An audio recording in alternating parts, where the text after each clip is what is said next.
Primer libro de Reyes, capítulo 8, hermanos. El título de la predicación de esta tarde, el tema número 16, se llama La oración de Salomón. Seguimos avanzando en esta serie de predicaciones, hombres y mujeres de oración. Y el día de hoy, hermanos, quiero que hablemos acerca de un hombre llamado Salomón. Es muy probable que si ustedes, hermanos, han leído la Biblia, podamos traer a la memoria diferentes momentos en la vida de Salomón en las cuales él oró delante de Dios. Yo me atrevería a preguntar qué oración es más conocida en la Biblia respecto a Salomón, y yo creo que varios de ustedes levantarían su mano y dirían el momento en el que él pidió sabiduría. Bueno, sin embargo, no es esa la oración, hermanos, que yo quiero usar el día de hoy para compartirles. Quiero usar algo distinto, algo diferente. Y esta oración se encuentra en el primer libro de Reyes, capítulo 8, versículos 1 al 61. Específicamente, hermanos, introduciéndome al tema, quiero decirles lo siguiente. Hermanos, ¿quién fue Salomón? Bueno, si nosotros leemos la Biblia, nos vamos a dar cuenta que Salomón fue el hijo del gran rey David. David, dice la Biblia, fue un gran hombre, un hombre impresionante delante de los ojos de Dios. La semana pasada prediqué de él y yo decía que a pesar de que hubo un momento en su vida en la que él tuvo una caída, una vez que él se arrepintió, oró delante de Dios, su vida fue tan inmensa, tan hermosa, tan grande, que llegó un momento, hermanos, en el que ese pecado grave que él cometió quedó allí, vamos a llamarle así, superado por la grandeza de la obra en la vida de David, que incluso en el Nuevo Testamento se le reconoce como un hombre conforme al corazón de Dios. Este hombre engendró muchos hijos e hijas de hecho, muchos hijos varones incluso.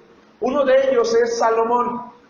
Dice la Biblia que Salomón, estando en una de las mejores etapas de su vida, porque también tuvo una etapa de la cual yo no voy a hablar el día de hoy, estando en una de las mejores etapas de su vida, Salomón, hermanos, concluyó un proyecto que nació del corazón de su padre y que, sin embargo, por gracia y elección de Dios, él lo llevó a cabo. Y lo llevó a cabo de una manera tan hermosa como vamos a ver el día de hoy, que cuando él terminó ese proyecto, lo consagró delante de Dios con una de las oraciones más hermosas que podemos encontrar nosotros en la Biblia respecto al tema de que se trata. Una de las oraciones más completas en la Biblia, más hermosas, más incluyentes, es la que este hombre llamado Salomón realizó. Quiera Dios que en la iglesia, en Arenal, haya mujeres y hayamos hombres que seamos capaces, ¿verdad?, de tener oraciones tan incluyentes, tan comprometedoras, con tantas peticiones y con tanto reconocimiento hacia Dios como lo tuvo este hombre. Pero no por la imitación, no por la simple imitación, sino por la manera en la que este hombre en esta etapa de su vida amaba a Dios. Punto número 1. Quiero hablar acerca del día especial. El día especial con base en el primer libro de Reyes, capítulo 8, versículos 1 al 21. Cuando son oraciones largas, hermanos, no tengo la costumbre de leer las porciones completas. Pero hoy, si ustedes me lo permiten, lo quiero hacer, o quiero tener una excepción a la regla que normalmente yo tengo en mi persona, porque sí me gustaría que tuviéramos en nuestras cabecitas el mayor número de detalles para poder comprender mejor lo que quiero comunicar. Primer libro de Reyes, capítulo 8, versículos 1 al 21. El Señor dice en su palabra: Entonces Salomón reunió ante sí en Jerusalén a los ancianos de Israel, a todos los jefes de las tribus y a los principales de los jefes de las familias, a todos los jefes de las tribus y a los principales de las familias de los hijos de Israel, para traer el arca del pacto de Jehová de la ciudad de David, la cual es Sión. Y se reunieron con el rey Salomón todos los varones de Israel en el mes de Etanim, que es el mes séptimo, en el día de la fiesta solemne. Y vinieron todos los ancianos de Israel, y los sacerdotes tomaron el arca, y llevaron el arca de Jehová y el tabernáculo de reunión, y todos los utensilios sagrados que estaban en el tabernáculo, los cuales llevaban los sacerdotes y levitas. Y el rey Salomón y toda la congregación de Israel que se había reunido con él, estaban con él delante del arca, sacrificando ovejas y bueyes que por la multitud no se podían contar ni numerar. Y los sacerdotes metieron el arca del pacto de Jehová en su lugar, en el santuario de la casa, en el lugar santísimo, debajo de las alas de los querubines. Porque los querubines tenían extendida las alas sobre el lugar del arca, y así cubrían los querubines el arca y sus varas por encima. Y sacaron las varas de manera que sus extremos se dejaban ver desde el lugar santo, que está delante del lugar santísimo, pero no se dejaban ver desde más afuera, y así quedaron hasta hoy. En el arca ninguna cosa había, sino las 2 tablas de piedra que allí había puesto Moisés en Horeb, donde Jehová hizo pacto con los hijos de Israel cuando salieron de la tierra de Egipto. Y cuando los sacerdotes salieron del santuario, la nube llenó la casa de Jehová, y los sacerdotes no pudieron permanecer para ministrar por causa de la nube, porque la gloria de Jehová había llenado la casa de Jehová. Entonces dijo Salomón: Jehová ha dicho que él habitaría en la oscuridad. Yo he edificado casa por morada para ti, sitio en que tú habites para siempre. Y volviendo el rey su rostro, bendijo a toda la congregación de Israel. Y toda la congregación de Israel estaba de pie. Y dijo: bendito sea Jehová, Dios de Israel, que habló a David mi padre lo que con su mano ha cumplido, diciendo: desde el día que saqué de Egipto a mi pueblo Israel, no he escogido ciudad de todas las tribus de Israel para edificar casa en la cual estuviese mi nombre. Aunque escogí a David para que presidiese mi pueblo Israel, y David mi padre tuvo en su corazón edificar casa al nombre de Jehová Dios de Israel. Pero Jehová dijo a David mi padre: cuanto a haber tenido en tu corazón edificar casa a mi nombre, bien has hecho en tener tal deseo. Pero tú no edificarás la casa, sino tu hijo que saldrá de tus lomos. Él edificará casa a mi nombre. Y Jehová ha cumplido su palabra que había dicho, porque yo me he levantado en lugar de David mi padre, y me he sentado en el trono de Israel, como Jehová había dicho, y he edificado la casa al nombre de Jehová, Dios de Israel. Y he puesto en ella lugar para el arca, en la cual está el pacto de Jehová, que él hizo con nuestros padres cuando los sacó de la tierra de Egipto. Amén. Hermanos, la palabra de Dios dice que cuando Salomón es ungido como rey, es un muchacho. Esto es muy importante. Cuando Salomón es ungido como rey, él era un muchacho, él era joven. Y a mí me gusta esto porque muchas veces algunos adultos, porque iba a decir algo incorrecto, muchas veces algunos adultos solemos menospreciar la juventud y decimos: bueno, es que son adolescentes, es que son jóvenes, es normal que cometan errores, es normal que hagan las cosas mal. No, no es normal, no es común. La adolescencia y la juventud es una etapa tan hermosa que en la Biblia Dios escogió a muchos de ellos en edades jóvenes, como por ejemplo Samuel, que tenía entre 12 o 13 años de edad, o David, que tenía entre 15 y 17, o Jeremías, que tenía quizás como 20, o tal vez Salomón, que quizás rondaba más o menos la misma edad, para darles una gran responsabilidad. En este caso, el ser hijo, en este caso, el ser el sucesor al trono que David estaba dejando, en virtud de que ya era viejo y que estaba a punto de morir. Dice la palabra de Dios que Salomón, a pesar de su juventud, era un hombre que compartía el amor que su padre tenía hacia Jehová. Eso es algo muy bonito. Hermanos, ¿qué diera yo como padre que mis hijos... Quiera Dios que el amor que le tengo hacia Dios sea agradable delante de sus ojos. Y que siendo agradable que el amor que le tengo hacia Dios, mis hijos quisieran imitarlo también. Porque si ellos quisieran imitarlo, probablemente Dios haría cosas maravillosas en ellos. ¿Qué daríamos los padres, hermanos, no es cierto? Que nuestros hijos fuesen buenos hijos. ¿Qué daríamos nosotros porque nuestros hijos, hermanos, compartieran el amor y la pasión, si es que la tenemos, hacia Dios? Hermano, la pregunta en esta mañana o en esta tarde ya es: ¿Qué tan grande es la pasión que tienes o que tenemos hacia Dios? ¿Qué tan influyente en la vida de nuestros hijos es la pasión que tenemos hacia Dios? Porque la pasión que nosotros tenemos hacia Dios es muy probablemente la misma, no necesariamente, la misma pasión que nuestros hijos van a tener. Y Salomón tenía pasión hacia Dios de tal manera que él sabía que su padre tenía en su corazón el deseo de construir una casa para Jehová, una casa que iba a sustituir el tabernáculo que había acompañado al pueblo de Israel durante los 40 años en el peregrinaje y que había servido, hermanos, como un centro de alabanza, de consagración y de sacrificio a Jehová durante cientos de años. Ojo, durante cientos de años el pueblo de Israel se había conformado y Dios no había estado en contra de tener como templo un lugar que se armaba y que se desarmaba. Espero no pecar, hermanos, con esta frase porque no es mi intención hacerlo.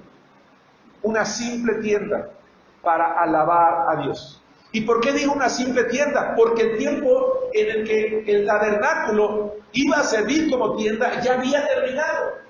¿Sí me explico? Era la peregrinación en el desierto. Allí yo no puedo decir que era una simple tienda, era el lugar donde estaba la Shekinah, la gloria de Jehová. Pero el pueblo de Israel, hermanos, ya tenía cientos de años establecida en la tierra de Israel. Ya muchos habían edificado casa, ya muchos habían allí hecho crecer su familia, habían pasado cientos de años y a nadie se le había ocurrido edificar una casa para Jehová hasta que surgió David. ¿Sí me explico, hermanos? Hasta que surge David. Y entonces su hijo Salomón, hermanos, decide llevar a cabo el proyecto de construcción.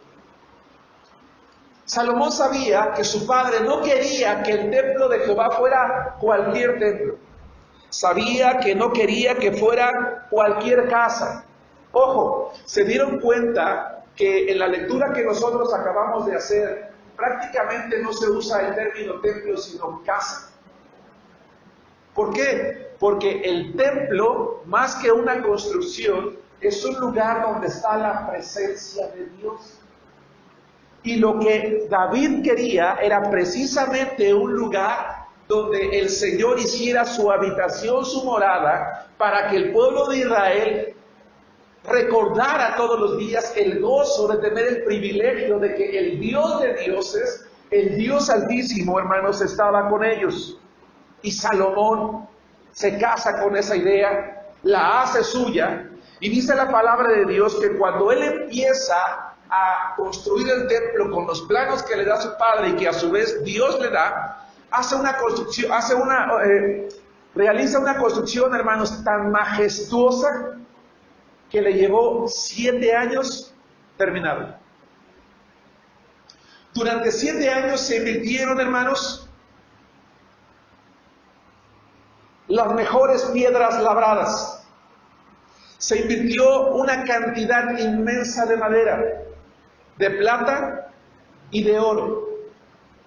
Gracias a la generosidad de David, a la generosidad de Salomón, a la generosidad del pueblo y por la misericordia de Dios, hermanos, cuando el templo estuvo terminado, era una obra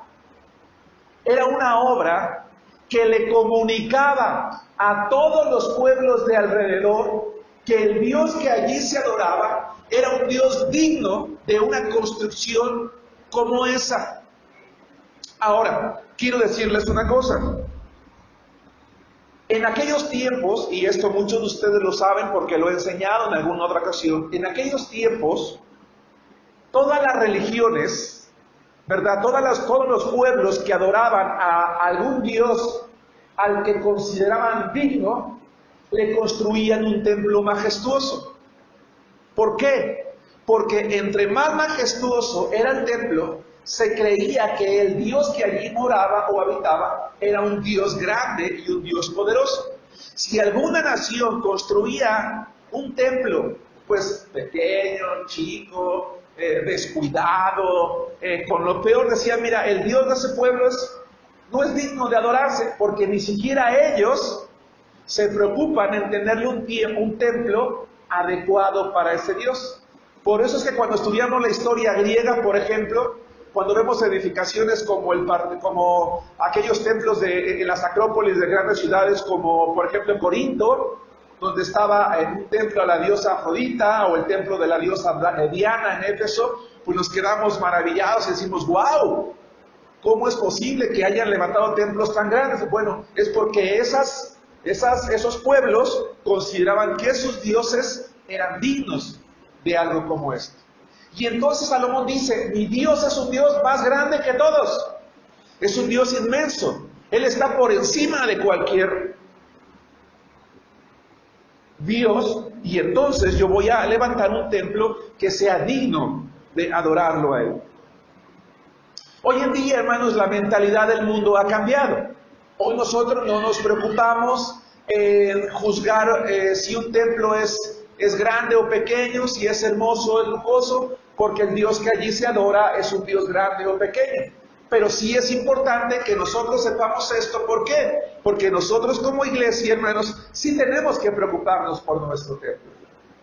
Sí tenemos que preocuparnos porque si bien es cierto, no es grande, no es lujoso, a lo mejor no es lo más cómodo que quisiéramos, sí debiera de ser un templo limpio, un templo presentado, un templo presentable, porque al final de cuentas, la gente que pasa cerca de nuestro templo no puede evitar ver si la pintura está descarapelada, si la humedad está derribando los muros, si las bancas se están deshaciendo y a nadie le preocupa, porque al final de cuentas, ¿verdad? La gente juzga, si juzga, cuando valoramos el lugar que nosotros tenemos. Por eso es importante, hermanos, como paréntesis abierto, que nosotros como iglesia aprendamos a preocuparnos más por el templo. Aprendamos a ver que este lugar es un lugar de adoración del Dios Santísimo, del Dios Altísimo. Y entonces los hombres, las mujeres, los jóvenes, las señoritas, debemos de preocuparnos. Mira, es que las ventanas ya están muy sucias, es que ya aquí falta esto. Hermanos, ¿qué les parece si nos organizamos, si venimos a pintar, venimos a arreglar, venimos a limpiar? Ya un foco está por allí parpadeando. ¿Por qué? Porque yo quiero que la casa de Dios sea digna de ¿quién? De Dios, y que cualquiera que venga y los visite diga, no diga qué templo tan lujoso, diga qué casa tan limpia, qué casa tan bonita, ¿verdad? Qué bueno que la gente aquí se preocupa, porque el lugar de adoración a Dios es un lugar adecuado. ¿Sí me explico, hermanos? Esa parte sí es importante. Y entonces, hermanos, dice la palabra de Dios, el templo se termina después de 7 años y se consagra a Dios en el mes de Etanim. ¿Cuál es el mes de Etanim? En la cultura hebrea, el mes de Etanim, conocido también como el mes de Tirri, era el primer mes del año agrícola, que caía entre septiembre y octubre. Ese mes era un mes en el que prácticamente todo el mes había fiestas a Jehová. Estaba la fiesta, por ejemplo, de las trompetas, estaba, por ejemplo, la fiesta de los tabernáculos. Déjenme decirles, hermanos, que en Israel había por lo menos 3 fiestas, había más, 7 fiestas, pero 3 de ellas eran las más importantes: la Pascua, el Pentecostés y los tabernáculos. La Pascua celebraba la salida de Egipto, la redención de los primogénitos por la sangre del Cordero. El Pentecostés, la cosecha, la consagración a Dios de los primeros frutos, y la fiesta de los tabernáculos, que ellos habían peregrinado durante 40 años en el desierto y habían tenido que habitar en tiendas, es decir, traían a la memoria de dónde y cómo Dios los había rescatado. El día que escogió Salomón para consagrar el templo a Jehová fue el día en el que la celebración de los tabernáculos empezó. Fíjense qué bonito. Salomón escogió el mes, 11 meses antes terminó la construcción de ese templo, pero esperó hasta el mes, hermanos, en el que las mayores celebraciones se ofrecían a Jehová, y escogió la fiesta de los tabernáculos para que siempre que el pueblo fuese al templo, recordara que ese templo sustituía como lugar de adoración no solamente al tabernáculo, sino que les recordaba que la primera construcción de adoración a Dios sucedió en el desierto mientras ellos viajaban o vivían, hermanos, en tiendas. Dice la Biblia que fue una celebración hermosísima, hermanos. Hubo una fiesta. Quiero que te imagines, hermano, que cientos de miles de hombres están reunidos. Hombres, mujeres, niños. Se están sacrificando miles de animales para Jehová. Dice la palabra de Dios que se sacan todos los utensilios del tabernáculo, de la tienda, se introducen al templo, y una vez que se introduce todo el mobiliario al templo, dice que los sacerdotes se tuvieron que salir porque rápidamente la gloria de Jehová llenó el templo. Híjole, debió de haber sido maravilloso.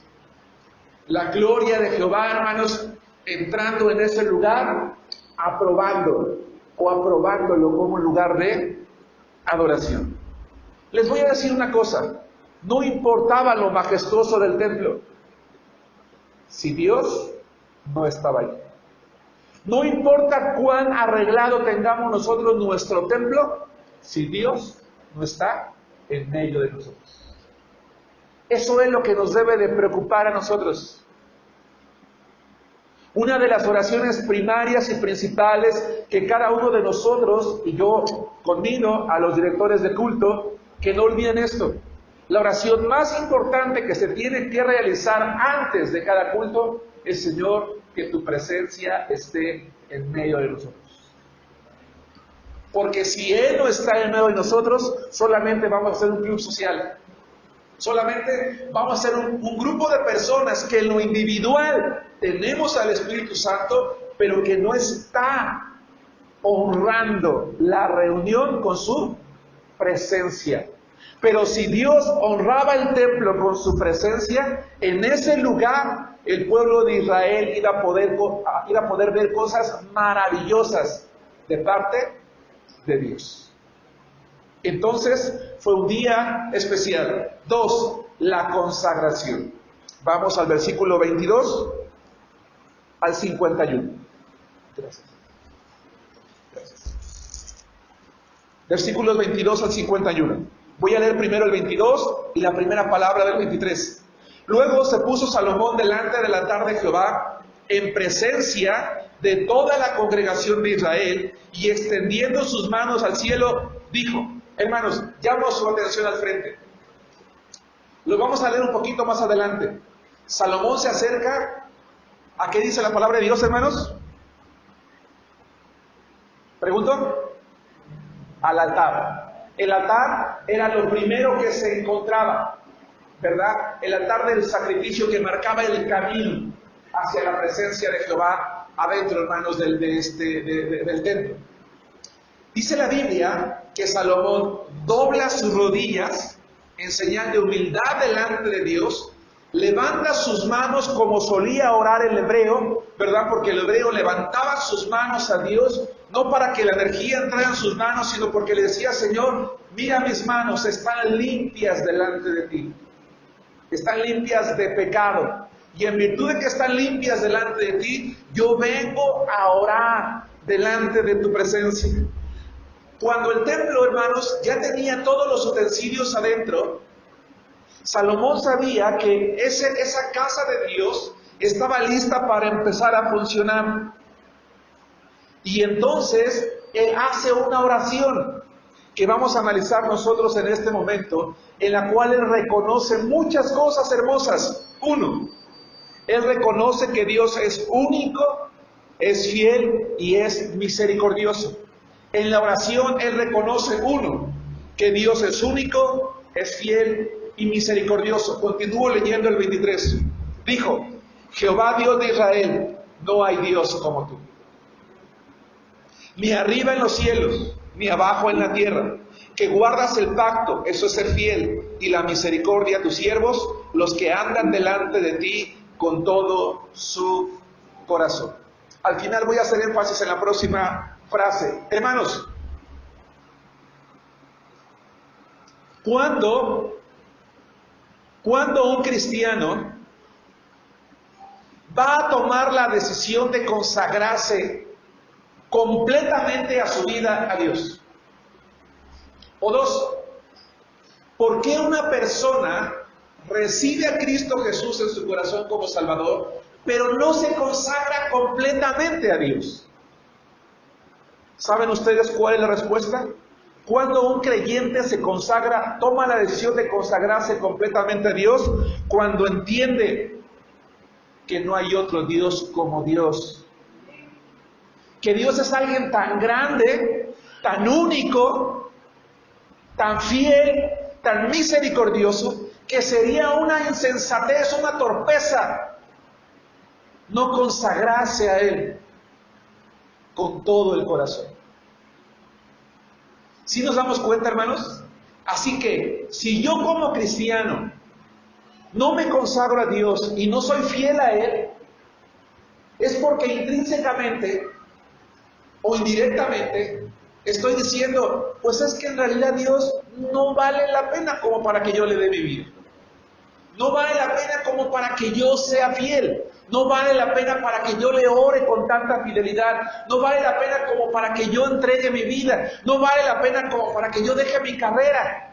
Hace rato el hermano que daba la clase dominical, él decía, cuando Moisés va delante de Faraón, Faraón ¿qué le responde? ¿Y quién es Jehová para que yo deje ir a su pueblo? ¿Sí se dan cuenta? ¿Qué quiso decir el Faraón implícitamente con sus palabras? Yo tengo muchos dioses, yo conozco grandes dioses, ¿y ese quién es?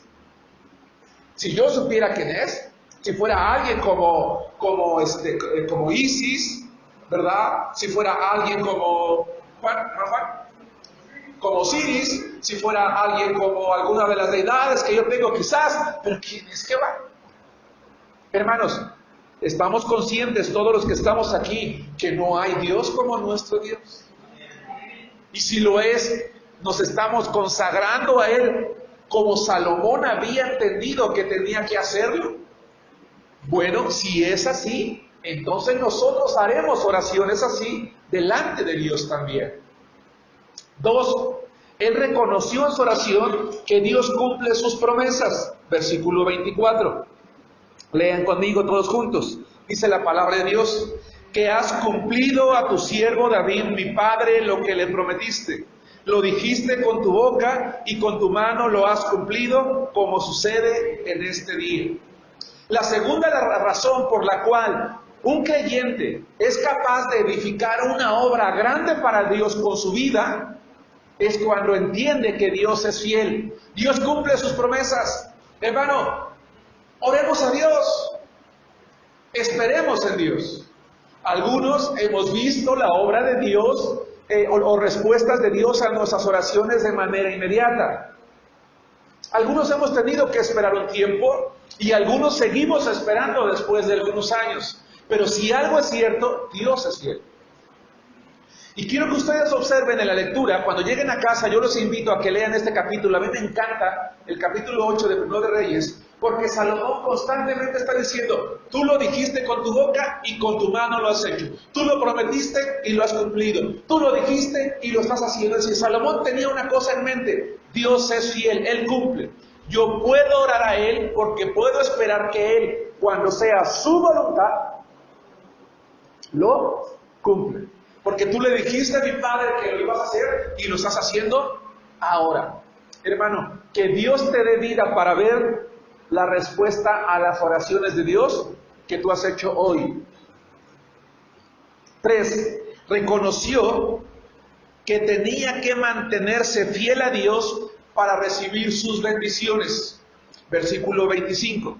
Que tenía que mantenerse fiel a Dios para recibir sus bendiciones. Leamos todos el 25. Ahora pues, Jehová Dios de Israel, cumple a tu siervo David mi padre lo que le prometiste diciendo, no te faltará varón delante de mí, que se siente en el trono de Israel, con tal que tus hijos guarden mi camino y anden delante de mí, como tú has andado delante de mí. 26. Ahora pues, oh Jehová Dios de Israel, cúmplase la palabra que dijiste a tu siervo David mi padre. Hermanos, Salomón confiaba en las promesas. las apelaba cuando oraba, pero él sabía que orar a Dios para pedir bendiciones implicaba primero que nada una cosa. ¿Cuál es? Y la veíamos en la clase dominical: obediencia. Con tal que tus hijos guarden mi camino y anden delante de mí. Hermanos, yo puedo pedir que Dios bendiga a mi hijo.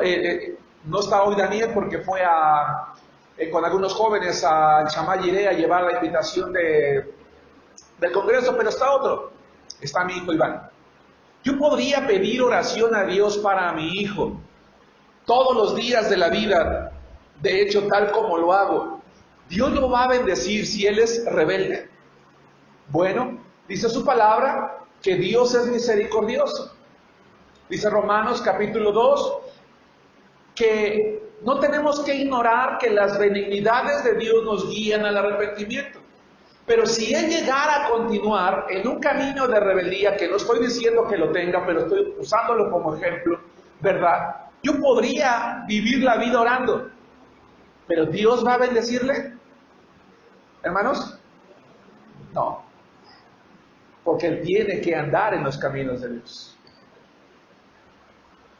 Por misericordia, él le puede bendecir un tiempo o un largo tiempo, pero no toda la vida, hermanos. Muchos de nosotros tenemos hijos rebeldes. Nosotros sabemos que son rebeldes, que se apartan de la iglesia, que se hunden en el pecado, ¿verdad? Y Señor, bendícelo, y cuídalo, y dale, y ábrele puertas. Bueno, está bien, pero dice Dios, ¿sabes qué? Dios le dijo a David: yo voy a bendecir tus hijos, pero ellos tienen que andar en mis caminos, tienen que andar delante de mí. ¿Sí nos damos cuenta? Es decir, lo que yo tengo que hacer con mi hijo, y lo hago, es reprenderlo. Hijo, tienes que corregir tu camino, tienes que ordenar tu vida, tienes que dejar de hacer lo que estás haciendo, porque yo oro por ti, y por gracia Dios te tiene, pero un día tú vas a colmar la misericordia de Dios, y aunque yo siga orando por ti, Él te va a reprender porque tú tienes que andar delante del camino de Dios. Y Salomón entendió que mientras él, que lamentablemente no lo hizo toda su vida, se mantuviese en los caminos de Jehová, Dios lo iba a bendecir. Por eso es que vamos a ver en el punto 3 algo que Salomón también pide y que tenemos que pedir también nosotros. 4. Él reconoció que la gloria que estaba en el templo solo era una pequeña muestra de la inmensidad de Dios, y que a pesar de esto escuchaba la oración. Versículos 27 y 28. Pero, ¿es verdad que Dios morará sobre la tierra? Hermanos, la Biblia dice que la gloria de Dios llena toda la tierra. Un templo tan grande y majestuoso como el que Salomón tenía, hermanos, ¿realmente podía contener a la gloria de Dios? No, claro que no. Cuando Jesús enseña la oración modelo, dice: cuando ustedes oren, van a orar así: Padre nuestro que estás. ¿Qué dice? Él está diciendo: no te olvides, tú no le estás orando a un igual. No estás hablando con alguien que es como tú. Es alguien más grande que tú. Está en los cielos. Y a pesar de estar en los cielos, te escucha. A pesar de su inmensidad, atiende la oración. Pero ¿es verdad que Dios morará sobre la tierra? He aquí que los cielos de los cielos, no te pueden contener, cuanto menos esta casa que yo he edificado. Con todo, tú atenderás a la oración de tu siervo y a su plegaria, oh Jehová Dios mío, oyendo el clamor y la oración que tu siervo hace hoy delante de ti. Hermanos, ¿por qué tenemos que orar a Dios? ¿Por qué podemos orar a Dios? Porque Él nos oye. Hermanos, oremos con fe, alimentemos una vida de oración, aprendamos a interceder unos por otros, aprendamos a clamar a Dios, aprendamos a apelar a sus promesas, hermanos, porque Dios oye. Segunda recomendación, segundo énfasis en la recomendación: llegando a tu casa o en la semana, lee este capítulo de la Biblia, toma una pluma o un marcador fluorescente y subraya cuántas veces se repite la palabra oye, oirás, escucharás. Porque si de algo estaba seguro Salomón, es que Dios, a pesar de ser inmensamente grande, se dignaba a escuchar la oración de alguien tan insignificante como él. Dios es alguien tan inmensamente grande, hermanos, y sin embargo, escucha la oración de alguien tan insignificante como yo. O como cualquiera que le busquemos en oración. 5. Reconoció que era necesario que Dios pusiera sus ojos en su pueblo. Versículos 29 y 30.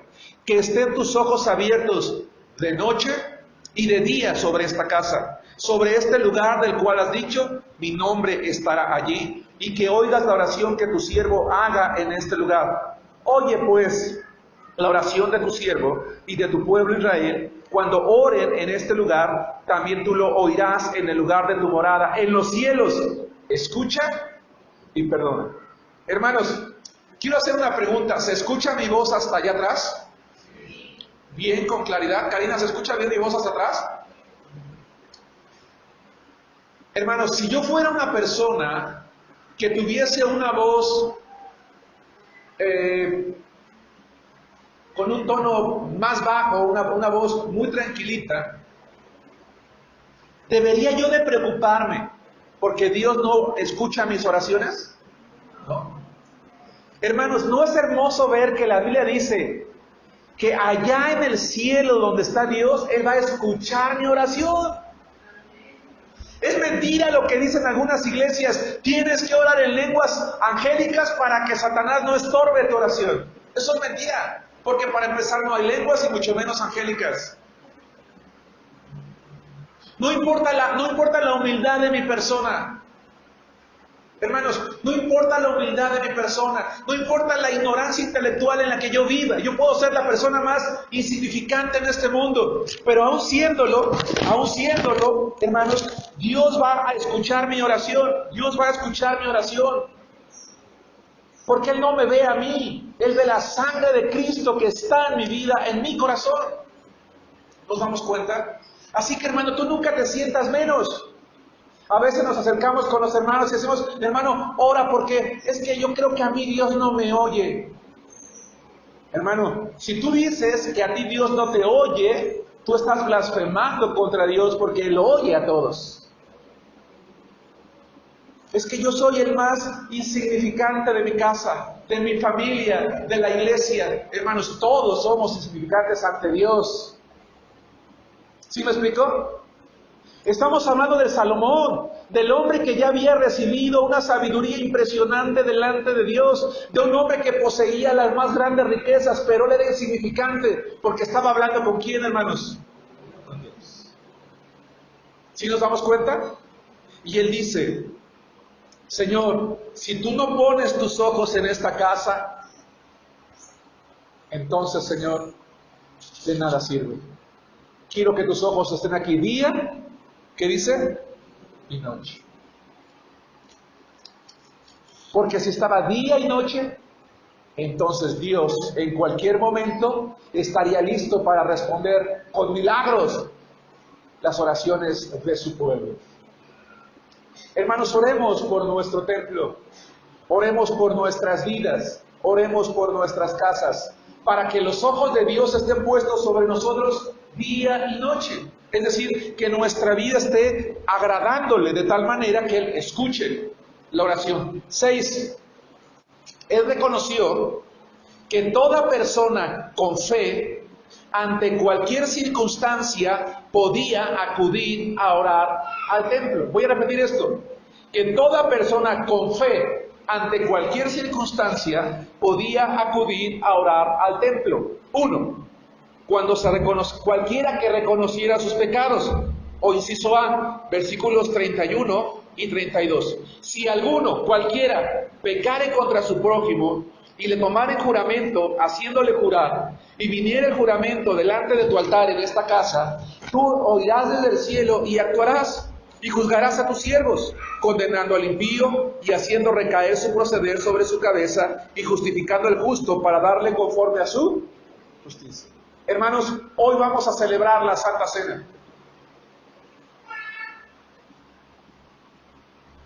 La Cena del Señor es un mandato de Cristo. Si es un mandato o una ordenanza, ¿significa que yo como miembro de la iglesia tengo opción para venir? Hermanos, no tengo opción. ¿Qué tengo que hacer? Tengo que venir.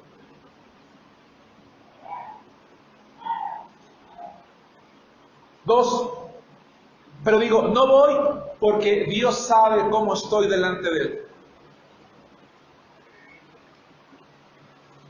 Y no vengo.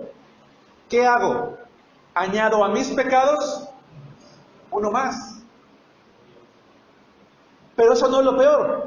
La palabra de Dios dice que la obstinación y la rebeldía son como pecados de adivinación. Y yo predicaba hace unas semanas que una de las cosas que más aborrece Dios es que un cristiano se meta en la brujería, en la adivinación, en toda clase de sortílegos, ¿se acuerdan? Pero también les decía, la obstinación y la necedad consciente es equiparada a la adoración a Satanás. Así que cuando yo digo, pero no voy, me estoy abiertamente rebelando contra una decisión, contra un mandato de Cristo. Por eso 1 Corintios 11 dice, examinaos a nosotros mismos, hay que examinarnos a nosotros mismos, y entonces, para que no seamos juzgados, y entonces bebamos de la copa. Así que si alguien es consciente o somos conscientes de que hemos pecado, ¿qué tenemos que hacer? Tenemos que pedirle perdón a Dios y tenemos que, en un acto de humildad obediente, ¿qué tenemos que hacer? Obedecer. A lo mejor mi pecado es algo muy grave. Hermano, es que Dios sabe que yo he cometido un pecado muy grave y no es que haya tamaños en los pecados. Dice el Salomón, si alguien viene a tu casa y orare, ¿qué dice la Biblia? Tú lo vas a oír. No hay ningún pecado que sea tan grande que Dios no tenga el poder de perdonar, de limpiar. Hermanos, ¿cuál era el uso principal que tenía el tabernáculo? ¿Cuál era el uso principal que por consecuencia tendría el templo? Servir como un lugar de sacrificios. Pero cuando Salomón dedica esta casa, más que como un lugar de sacrificios, lo consagra como un lugar de oración. ¿Sí se dan cuenta de cómo Salomón, hermanos, en esta sabiduría de parte de Dios, él piensa más allá, piensa que ese lugar debe de ser un lugar atrayente para toda persona, no importa, así sea el más vil pecador, así sea aquel que murmuró, que hizo algo contra su hermano, él puede venir si reconoce sus pecados. Inciso B, estamos, hermanos, para que no nos perdamos, en el punto 6, que toda persona con fe, ante cualquier circunstancia, puede acudir a orar al templo. Inciso A, cuando se reconocían los pecados. Inciso B, cuando sufrían derrota debido a sus pecados. Versículos 33 y 34. Si tu pueblo Israel fuera derrotado delante de sus enemigos por haber pecado contra ti, y se volvieran a ti, y confesaren tu nombre, y oraren, y te rogaren, y suplicaren en esta casa, tú oirás en los cielos, y perdonarás el pecado de tu pueblo Israel, y los volverás a la tierra que diste a sus padres. Hermanos, si yo soy un hombre que estoy pecando delante de Dios, y que llega el momento en que Dios, en su misma gracia, deja de bendecirme, y yo me doy cuenta que ahora se me están cerrando las puertas, no está yendo bien el negocio como yo quisiera, me está llamando la atención, quizás permitiendo que haya enfermedad o alguna prueba en mi vida, y yo en ese momento reconozco, me arrepiento, me vuelvo a Dios y le pido perdón, ¿qué hace Él? Hermanos, me perdona. Porque ellos sufrían derrotas en la guerra, pero nosotros podemos sufrir derrotas en la vida, hermanos. Y también podemos volvernos a Dios, inciso C, cuando sufrieran sequía. Versículos 35 y 36. Si el cielo se cerrare y no lloviere, por haber ellos pecado contra ti, y te rogaren en este lugar y confesaren tu nombre, y se volvieren del pecado cuando los afligieres, tú oirás en los cielos, y perdonarás el pecado de tus siervos y de tu pueblo Israel, enseñándoles el buen camino en que anden, y darás lluvia sobre tu tierra, la cual diste a tu pueblo por heredad. Hermanos, si Israel era un pueblo agrícola, ¿qué pasaba si no llovía?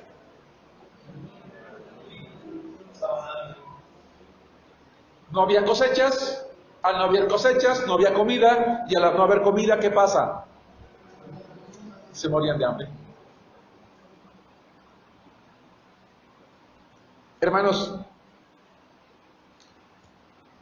hay ocasiones en que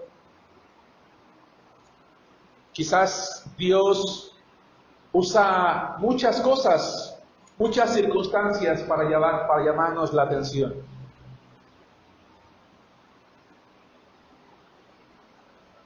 A lo mejor puedo tener una economía holgada, o más bien un ingreso holgado, pero por alguna razón no me alcanza para mis necesidades elementales.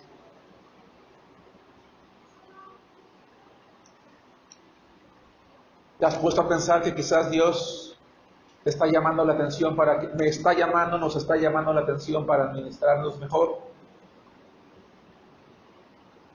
Tal vez de repente está cerrando puertas, decía yo hace rato, porque necesitamos volvernos de nuestros pecados, de cuando enfrenten enfermedades o cuando enfrentaran enfermedades. Si en la tierra hubiere hambre, pestilencia, tizoncillo, añublo, langosta o pulgón, si sus enemigos los sitiaren en la tierra en donde habiten, cualquier plaga o enfermedad que sea, toda oración y toda súplica que hiciere cualquier hombre, o todo tu pueblo Israel, cuando cualquiera sintiere la plaga en su corazón y extendiere sus manos a esta casa, tú oirás en los cielos, en el lugar de tu morada, y perdonarás y actuarás y darás a cada uno conforme a sus caminos, cuyo corazón tú conoces, porque solo tú conoces el corazón de todos los hijos de los hombres, para que te teman todos los días que vivan sobre la faz de la tierra que tú diste a nuestros padres. Hermanos, ¿qué hacía Israel cuando se enfermaba alguien del pueblo? No había farmacias del doctor descuento. Aunque hoy hay muchas farmacias del doctor Simi, no había en ese tiempo tampoco. Es más, ni siquiera existía la carrera médica. ¿Qué hacían? ¿Cómo sanaban de sus enfermedades? ¿O creen ustedes que no se enfermaban? La realidad es que la enfermedad como tal existe desde que el hombre ha pecado. ¿Pero qué hacía Israel cuando enfermaba? Oraba a Dios. Oraba a Dios. Inciso E, el extranjero que reconociera la grandeza de Jehová. Cualquier persona podía llegar a orar. Asimismo, el extranjero que no es de tu pueblo Israel, que viniere de tierras, que viniere de lejanas tierras a causa de tu nombre. Esto es bien importante, hermanos. Pues oirán de tu gran nombre, de tu mano fuerte y de tu brazo extendido, y viniera a orar a esta casa, tú oirás en los cielos, en el lugar de tu morada, y harás conforme a todo aquello por lo cual el extranjero hubiere clamado a ti, para que todos los pueblos de la tierra conozcan tu nombre y te teman, como tu pueblo Israel, y entiendan que tu nombre es invocado sobre esta casa que yo edifiqué. Hermanos, el pueblo de Israel tenía la responsabilidad de ser un pueblo de oración para que Dios hiciera milagros entre ellos y que los pueblos de alrededor se sintiesen atraídos hacia ellos y vinieran y preguntaran qué clase de Dios era su Dios y quisieran también adorarle y orar a Él. Una oración que tú, hermano, y yo tenemos que hacer ante Dios es la siguiente: Señor, haz milagros en nuestra iglesia. Haz milagros grandes en la iglesia para que la gente de alrededor sepa que tú eres nuestro Dios. Tenemos que pedirle a Dios que haga milagros de salvación, milagros de sanidad, milagros de vidas transformadas, milagros de disciplina también. Yo me atrevo a creer que muy pocos de entre los que estamos aquí y o formamos parte de la iglesia se atreve a orar diciéndole: Señor, trae castigo y disciplina sobre mi vida y la de mi familia, si tú crees que es necesario, y hazlo, Señor, con justicia, con dureza. Pero sabes, dice la Biblia que cuando Dios reprende, guía al arrepentimiento y transforma la vida de aquel que disciplina. Por eso disciplinaba a su pueblo muchas veces. Porque si ustedes y yo examinamos la Biblia con cuidado, hermanos, se van a dar cuenta que las mejores épocas del pueblo de Israel venían después de un periodo de disciplina. ¿Se habían dado cuenta de eso? ¿Cuándo por fin Israel dejó de ser un pueblo idólatra? ¿Cuándo? Hasta que fueron llevados cautivos lejos de su tierra. Hasta que lo perdieron todo. Solo así entendieron: al único que debíamos de haber adorado era Dios. Así que entonces tenemos que pedir a Dios milagros de disciplina en mi vida, en la iglesia. Milagros de sanidad, milagros de consagración, milagros de crecimiento, milagros de índole que resalten su nombre. Ojo, no son los milagros en sí lo que queremos, hermanos, no sé si me explico, o lo que debemos de buscar, sino que por ellos la gente que no conoce de Cristo le conozca y diga: oye, pero ¿qué pasó en tu vida? ¿Pero qué fue lo que ocurrió? Es que yo oré a Dios y Él actuó milagrosamente en mi vida. Y si tú oras a Él, a mi Dios, porque cualquier persona puede orar a mi Dios porque quiere ser Dios de todos, lo puede hacer. Y por eso sería maravilloso que un día esa gente que nos conoce, viniera al templo también a través de esos milagros. ¿Sí nos damos cuenta, hermanos? Es esa la parte importante que está pidiendo Salomón, hermanos, para que todos los pueblos de la tierra conozcan tu nombre y te teman. Porque al final de cuentas es el propósito máximo de Dios, hermanos. Inciso F, para momentos de grandes crisis. Versículo 44 en adelante. Si tu pueblo saliera en batalla contra sus enemigos, por el camino que tú les mandes, y oraren a Jehová con el rostro hacia la ciudad que tú elegiste, y hacia la casa que yo edifiqué en tu nombre, tú oirás en los cielos oración y su súplica, y les harás justicia. Si pecaren contra ti, porque no hay hombre que no peque, y estuvieras airado contra ellos, y los entregares delante del enemigo, para que los cautive, y lleve a tierra enemiga, sea lejos o cerca, y ellos volvieren en sí en la tierra donde fueren cautivos, si se convirtieren y oraren a ti en la tierra de los que los cautivaron, y dijeren: pecamos, hemos hecho lo malo, hemos cometido impiedad, y si se convirtieren a ti de todo su corazón y de toda su alma, en la tierra de sus enemigos que los hubieren llevado cautivos, y oraren a ti con el rostro hacia su tierra que tú diste a sus padres, y hacia la ciudad que tú elegiste, y la casa que yo he edificado a tu nombre, tú oirás en los cielos, en el lugar de tu morada, su oración y su súplica, y les harás justicia, y perdonarás a tu pueblo que había pecado contra ti, y todas sus infracciones con que se hayan rebelado contra ti, y harás que tengan de ellos misericordia los que los hubieren llevado cautivos, porque ellos son tu pueblo y tu heredad, el cual tú sacaste de Egipto de en medio del horno de hierro.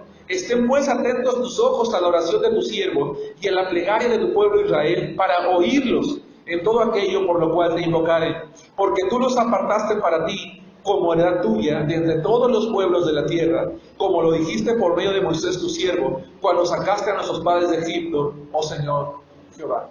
Hermanos, lo más grave que le pasó al pueblo de Israel fue la cautividad. Fue lo más grave. Y Salomón dijo: cuando eso ocurra, si oran, ojo, hermanos, sus propios cautivadores los van ¿a qué, hermanos? Ayudar. Cuando estudiamos la oración de Daniel, la oración de Esdras, la oración de Nehemías, vamos a aprender cosas hermosas, hermanos. el pueblo de Israel, cuando volvió de la cautividad babilónica, puede ser considerado un segundo éxodo, porque no solo volvieron a su tierra, sino que volvieron también con mucha riqueza. La suficiente como para edificar la ciudad de Jerusalén y para levantar el templo de nuevo. Así que si un día, a causa de nuestros pecados, caemos tan bajo y nos arrepentimos, Dios por gracia puede usar incluso a aquellos que nos oprimieron para restaurarnos a la posición en la que estábamos antes. Pero ¿qué necesitamos hacer, hermanos? Pregunto, ¿qué necesitamos hacer? Orar. Hermanos, oremos. Tengan un poquito de paciencia, estoy por terminar. Oremos. Dediquemos tiempo a la oración. 3, la súplica. Versículos 52 al 61. Este punto es muy corto. Versículos 52 al 61. Hermanos, ya estando en la recta final, Salomón decide suplicarle, hacer súplica por 2 cosas. Primero que nada, hace una súplica al pueblo, y en segundo lugar, primero que nada, hace una súplica a Dios, y luego hace una súplica al pueblo. Ya en la recta final de la consagración, Salomón hace 2 súplicas. 1, a Dios, versículos 52 al 60. Cuando acabó Salomón de hacer a Jehová toda esta oración y súplica, se levantó de estar de rodillas delante del altar de Jehová con sus manos extendidas al cielo, y puesto en pie, bendijo a toda la congregación de Israel, diciendo en voz alta: Bendito sea Jehová, que ha dado paz a su pueblo Israel, conforme a todo lo que él había dicho. Ninguna palabra de todas sus promesas que expresó por Moisés su siervo ha faltado.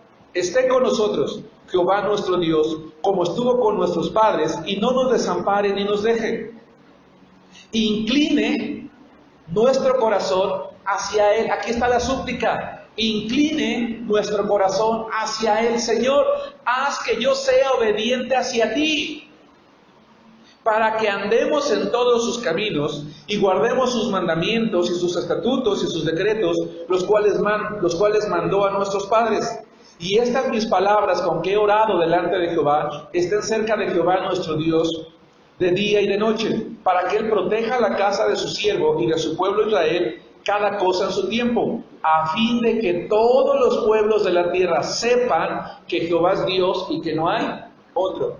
Señor, hazme más obediente. ¿Con qué propósito, hermanos? Versículo 60. El mismo de hace rato, ¿cuál es? Para que todos los pueblos sepan que Jehová es Dios. Hermanos, ¿no sería maravilloso que allí donde tú estudias, trabajas, tienes tu negocio, donde yo me desenvuelvo en la vida, las personas conozcan de Jehová por mi consagración?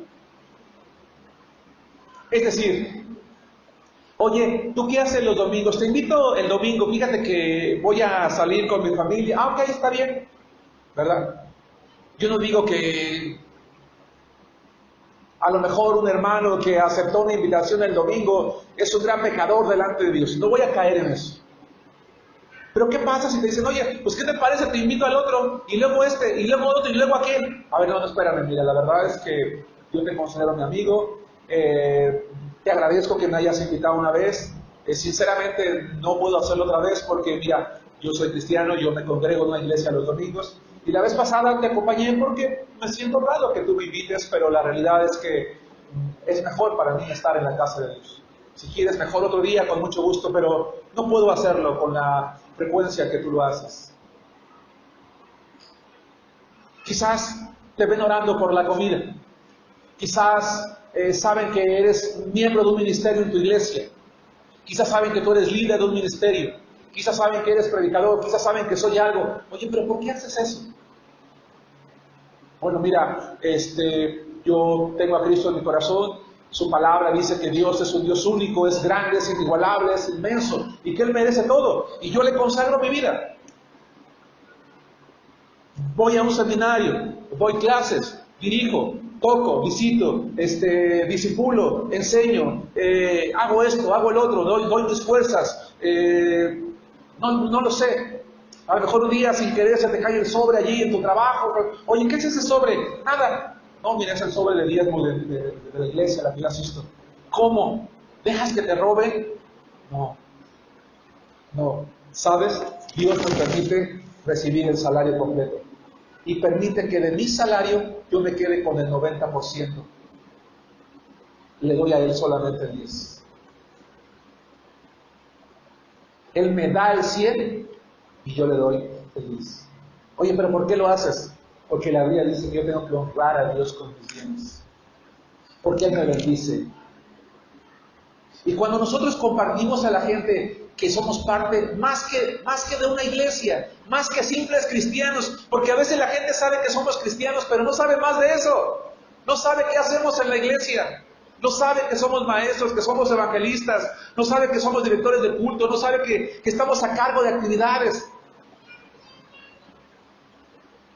Yo me imagino, por ejemplo, al maestro de mi hijo Daniel cuando entró y lo vio aquí al frente dirigiendo y tocando. Yo le dije a mi hijo, oye, ¿hay algo de qué preocuparnos? Sí, ¿no?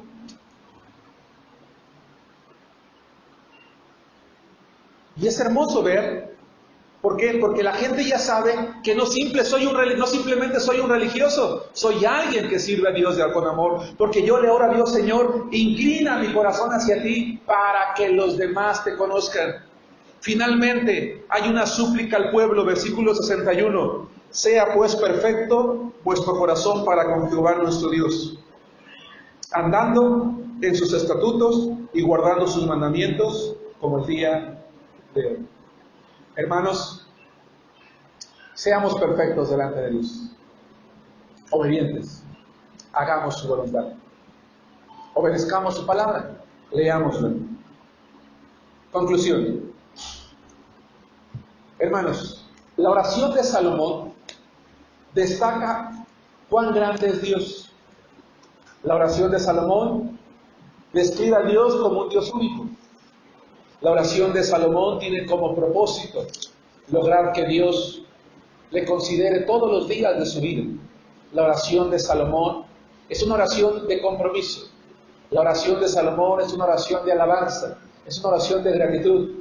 Es una oración en la que se preocupa no solamente por él y por su pueblo, sino para que las personas de todo el mundo conozcan el nombre de Jehová. Que nuestras oraciones, hermanos, tengan detrás de ellas los mismos atributos. Porque oramos para que Dios incline nuestro corazón hacia Él. Que Dios los bendiga.